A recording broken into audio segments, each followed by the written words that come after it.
भाई crude oil का price 30% गिर चुका है। The crude oil prices have continued to be volatile, and this is on the downside, really. With 2% of a fall, it's a 4-month lows that you're looking at in sense of crude oil prices. But petrol के लिए आप अभी भी 100 plus का rate दे रहे हो। Well ये क्या स्कैम चल रहा है, कैसा चक्कर चल रहा है?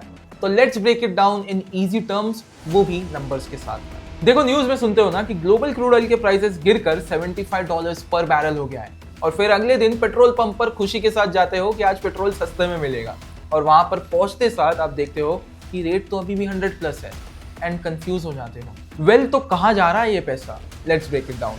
सबसे पहले क्रूड ऑयल जो है वो इंटरनेशनल मार्केट में डॉलर्स पे बिकता है। एक बैरल क्रूड ऑयल की कीमत जो होती है वो होती है $75 to $80, जो कि अप्रॉक्सीमेटली 6,300 रुपीज तक आता है। एक बैरल में होता है 159 लीटर्स, जिसको अगर मैं कैलकुलेट करूं पर लीटर के रेट के हिसाब से तो it will come approximately 40 rupees per litre. तो अगर क्रूड 40 का है तो पेट्रोल का रेट 100 प्लस क्यों? यहाँ पे एंट्री होती है एक सीक्रेट प्लेयर की जिसका नाम है टैक्स। लेट्स अज्यूम हम बॉम्बे में हैं and I break down Bombay का petrol price for you. For example Bombay का पेट्रोल रेट इज 103, जिसमें से base price is crude plus refining plus transport, जो कि वेरी करता है फ्रॉम 35 to 40 रुपीज। फिर आता है सेंट्रल एक्साइज ड्यूटी, जिसका रेट आता है 18 to 22 रुपीज तक। उसके बाद अप्लाई होता है वैट, जो डिफरेंशिएट करता है फ्रॉम 18 to 25 रुपीज।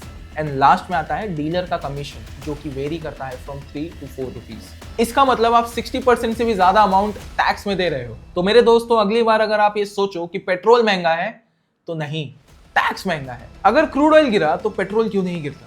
सबसे पहले एक्साइज ड्यूटी फिक्स्ड है और वैट कम नहीं होता। और तीसरी चीज जो इसको इफेक्ट करती है that is political decisions.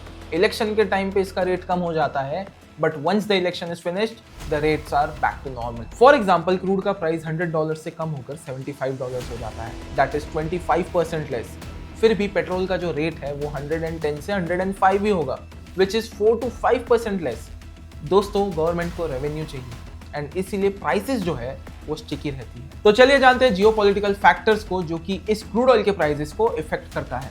USA को रिसेशन का फियर होता है, ओपेक जो है वो इसका प्रोडक्शन बढ़ा रहा है एंड रशिया यही ऑयल को एक डिस्काउंटेड प्राइस में बेच रहा है। बट इंडिया का क्या फायदा? टैक्सेस तो कंट्रोल में है, बट वेट, कुछ लोग इस सिचुएशन में भी पैसा बना रहे हैं। अब बात करेंगे प्रॉफिट एंगल की कि क्रूड ऑयल के गिरने से कौन सी कंपनीज को बेनिफिट होता है। सबसे पहले आते हैं airline company SpiceJet and Indigo, जहां पर जैसे ही फ्यूल का प्राइस कम होता है इनका प्रॉफिट ज्यादा होता है। सेकंड पे आती है paint companies, for example Asian Paints and Berger Paints, क्योंकि इनका जो रॉ मटेरियल होता है that is crude based. Third पे आती है tyre companies, for example Apollo and MRF tyres, क्योंकि जो रबर के प्राइसेस हैं that is link to crude prices. तो दोस्तों, लेसन काफी सिंपल है कि क्रूड ऑयल के प्राइसेस गिरते हैं बट टैक्स नहीं।